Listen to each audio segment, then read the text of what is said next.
Hello and welcome to our value review, where we ask ourselves the question, is ARMS really worth its price? ARMS is a fighting game that plays from a third-person view in a three-dimensional space and is the newest IP by Nintendo. The game's unique aspect is that the fighting happens at quite a range, since the character's arms are extendable. The game makes prominent use of the motion controls present in the Joy-Cons to give the player the ability to fine-tune their aim to hit the opponent. This gives the game some characteristics of a shooting game. Using our unique value-based review system, let's find out if ARMS is really worth its price.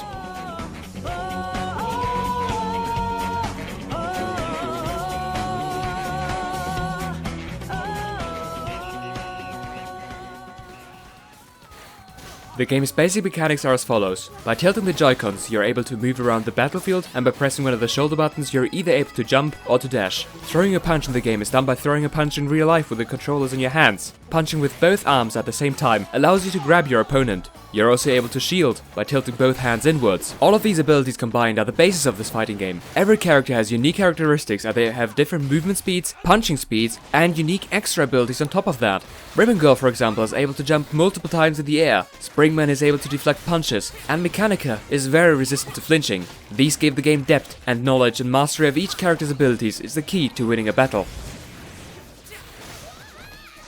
Playing the game, one can easily see the distinct graphic style of the games developed by Nintendo. The implementation of a cel-shaded art style along with great sound design is noticeable right away. This sets a fast-paced and intense tone. You know you're in a fight. However, it is also clear that it is a friendly competition that thrives on mutual respect and sportsmanship.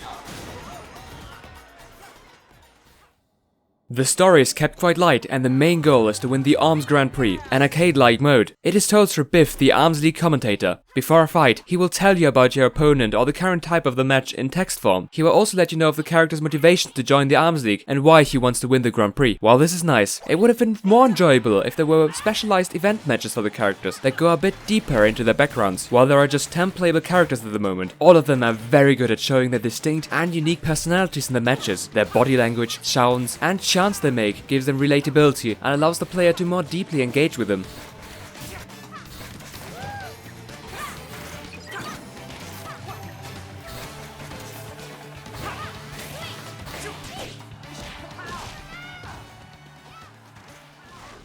ARMS offers a lot of depth with more choices than just a selection of the character. Each character is able to equip different arms, which change the way you need to fight. Some arms are heavier than the others, like the Megaton, and some curve quite a lot, for example the Boomerang. ARMS can also parry your opponent's punches, and the heavier they are, the better they are at parrying.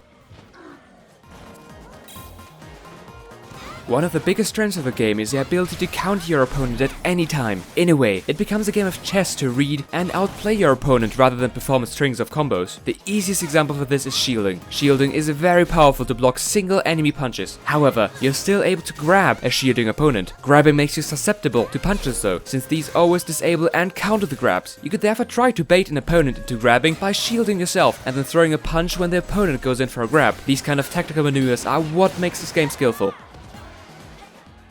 It keeps going from there though, as every single weapon also has an elemental attribute like fire, frost, or wind. You're able to charge up your arms by either dodging, jumping, or shielding for a short duration. This makes the punch stronger and also unlocks its elemental attribute. Hitting an enemy with a charge up frost punch slows him for a short duration. This gives you the opportunity to more easily hit or grab your opponent. Here is yet another opportunity for choice and counterplay. The frozen opponent loses the ability to dodge effectively, but is still able to shield or punch at a decent speed. This means that this frozen player is still able to counter you, so figuring out what the opponent is going to do is the key to converting his debuff into extra damage.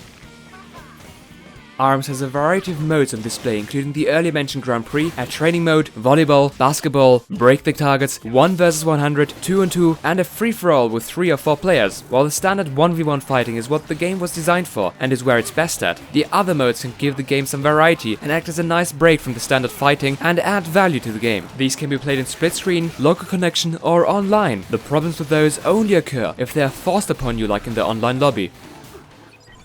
The online lobby is a great idea in practice. You get thrown into a pool of around 8 players who play quick matches with a select few of the members and then get mixed around for the next round. You could play a mix of the game modes mentioned earlier, and if you enjoy all of them equally, you can find great enjoyment in those. However, it can be quite frustrating if you just want to play a certain game mode rather than a mix of them. Especially the 3-player free-for-all is annoying, as in this uneven matchup, the other 2 players teaming up on you can occur quite frequently, and there is very little you can do about it. If you just want to play some standard 1-on-1 matches online without risking unlocking your rank in ranked mode, you will either have to find an online friend to play with or put up with all the other modes in the online lobby. An option here to put certain game modes as preferred would be greatly appreciated. On the bright side, the ranked mode is great. Simple, one-on-one fights against similarly skilled opponents are very enjoyable, even when losing.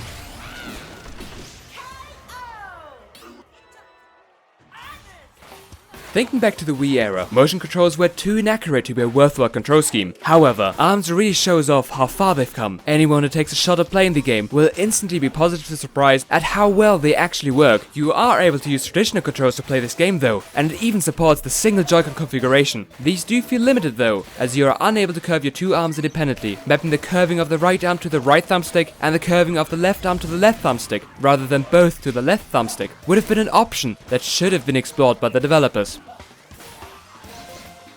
As Red Valley Gaming, we try to review games a bit differently to others by giving a second review score in form of a monetary value. With this value, we try to give you an objective measure of the content of the game, which is evaluated separately from the review score we give to the game. Having only 10 characters, it seems that this game would initially have quite a low value for a fighting game. There are however also all the arms that you are able to equip to your characters, of which there are 30 in total. While the differences of stages in other fighting games are only cosmetic, the stages and arms have quite some differences in the makeup. There are stages with different levels of elevations and destructible elements, which change up the necessary strategy in each stage somewhat. Overall, the game has a fantastic presentation with its characters, visuals, and sound design. While these aspects are quite enjoyable, the game is a bit light on content at the moment, which is why we value it at around $36. However, Nintendo has promised to add more characters, stages, and arms as free DLC in the future in a similar fashion to Splatoon, which did add quite a lot of content to the game post-launch.